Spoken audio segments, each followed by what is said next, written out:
Hello again everyone, James here, and I have to confess something.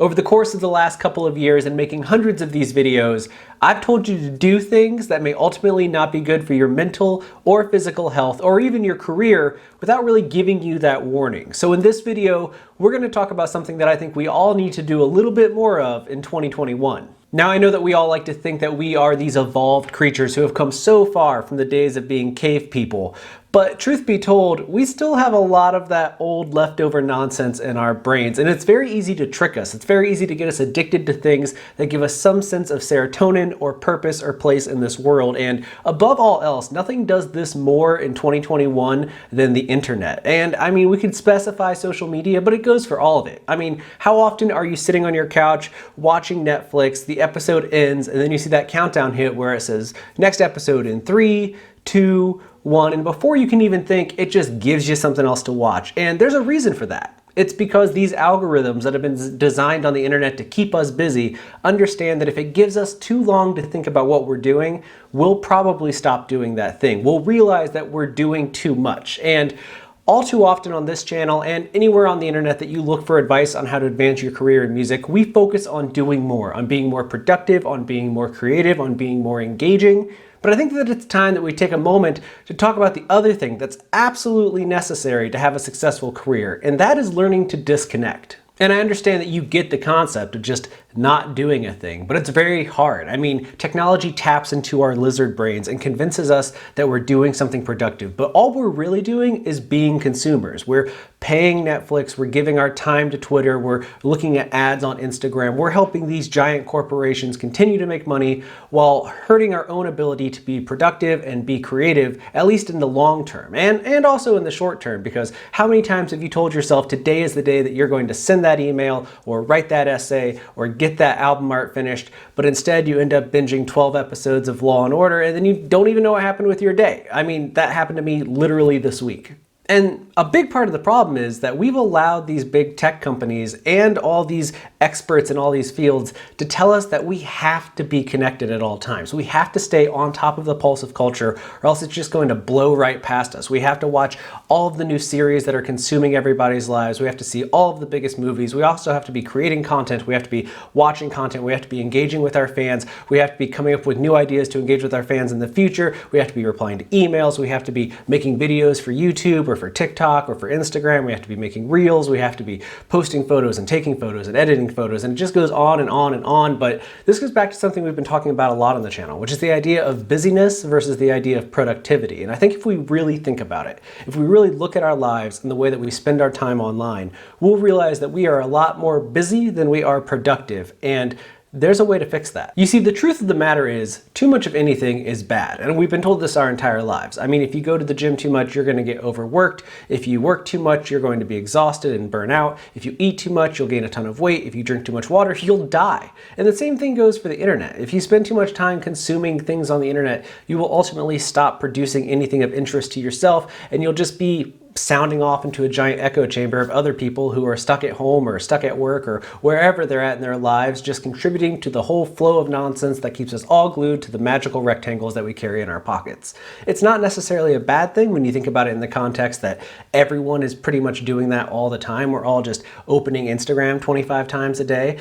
But when we step back and look at the actual behaviors of what we're doing, that there are these things that we turn to 100 times a day to try to find some purpose in life or some sense that we're getting ahead when really we're not focusing on what actually matters, which is our personal achievements, our own productivity, our own creativity, our own satisfaction with the things that we make, well then there's a big glaring problem. So like any problem in our lives, the first step is always admitting to ourselves that we have that problem. And if you're this far in the video, I'm going to say that you agree with me. You realize that maybe you're on the internet too much, you're looking at these apps too much, you're worried too much about what the world thinks of the things that you have to say, rather than the self-satisfaction you get from making things and from doing the things that you love. So if you can admit that to yourself, then you're ready to keep moving forward. And we all know that the simplest answer is to just spend less time online, to spend less time on these apps, to spend less time binging TV shows, to spend less time connected. But doing that is increasingly difficult, especially in a world where a lot of us are working from home now, where we're working on the go, and being tethered to the internet is the same as being in the office. At least that's what we've taught ourselves. So it all comes down to setting boundaries. And one of the best ways I've found to do that is to use scheduling tools. I personally use later.com, and this isn't a promotion, they don't pay me or anything, but there's Hootsuite and a ton of other services out there that will allow you to schedule your social media posts in advance. So rather than constantly logging on to share new things all the time, I try to just do it all in 1 or 2 days and then sit back and let those posts roll out. And I'll check it if there's a lot of engagement, make sure that I respond to any comments that come up, but it's really cutting down on the amount of time I just spend browsing because I know the things that I want to share are getting out there at the time that I want them to be out there, and I can just stop worrying about it. The second thing that I do is that I've had a talk with the people that I work with, and I've been honest with them about the problems that I have with being connected all the time. I mean, feeling like if I see an email at 6:30 in the morning, I have to hop out of bed and answer it, or at 11 o'clock at night on a Friday night, I'm out with my friends, or with my partner, we're doing something fun, and then I get a work email, and I feel like, I have to respond to this right now, or else my job's gonna fall apart, the customer's gonna be unhappy, and nothing's gonna go the way that I want it to. And what I ultimately had to do was just have a conversation with people to say, hey, I need to set some boundaries. I'm not doing well mentally, I'm not doing well physically. This is stressing me out way more than I feel like it should, and we can continue to be productive and creative and deliver the things that we need to deliver while also taking care of ourselves. And you know what? When I opened that conversation up to the people in my life, everyone agreed. Like, we were all suffering, we were all struggling with the same problem, and we just weren't talking about it. Maybe because we recognized that we were all going through it and there's some solace in knowing that you're not the only one. But once somebody speaks up and says, hey, we've got to do something different, you'll find that there is a support system there that's willing to work with you. Maybe you say, okay, we're only going to check our phones during this time, or every night at 10 o'clock, I'm going to turn airplane mode on and I'm not going to look at my phone until the next morning. I know that that's not possible for everyone. Maybe you have family, you have emergencies, you have a billion excuses, but setting those boundaries is key to getting your sanity back. So let's say that you have a billion reasons why you can't do that, why you can't just turn your phone off for 12 hours a day. That's fine. But maybe you set aside 30 minutes at first. Maybe this week, every day for 30 minutes, you absolutely can't touch your phone. And next week it becomes an hour, and after that it's 2 hours, and slowly you start to find room in your day where you don't need to be connected to these devices. You can turn off the internet on your laptop and continue to write or record or demo songs using your phone while it's on airplane mode. There are a billion ways to remain creative with the technology that we love without being connected. Because once we see that we're connected, once we know that there is an endless stream of content through a variety of platforms just waiting for us, the allure can be too much. I mean, it's very easy to get frustrated writing a song, writing an essay, writing whatever it happens to be that we need to create, and realizing that we could just take a break. We could just go watch the latest 12 episodes of our favorite series on Netflix or something along those lines.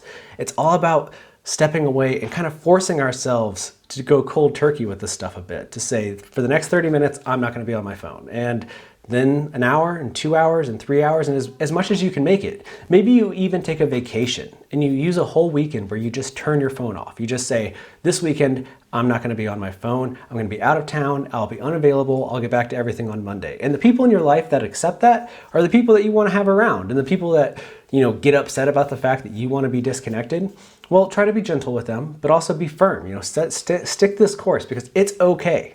You do not have to be connected all the time. That is a lie that we have been sold, and that we tell each other, and that we convince each other is actually a good thing, but it's not.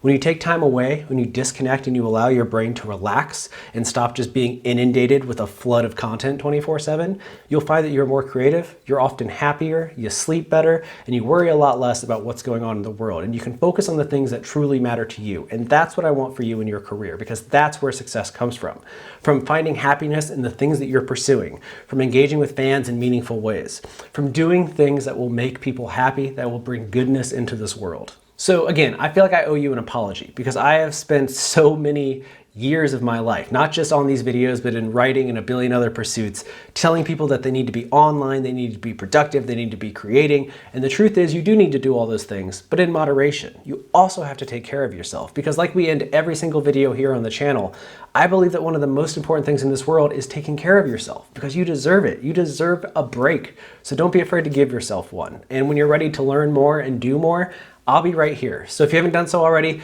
click the subscribe button below. And if you have, well then give yourself the afternoon off. Give yourself 5 minutes off. Go get a cup of coffee, go drink some kombucha, do whatever it is that you want to do, and I'll see you next time.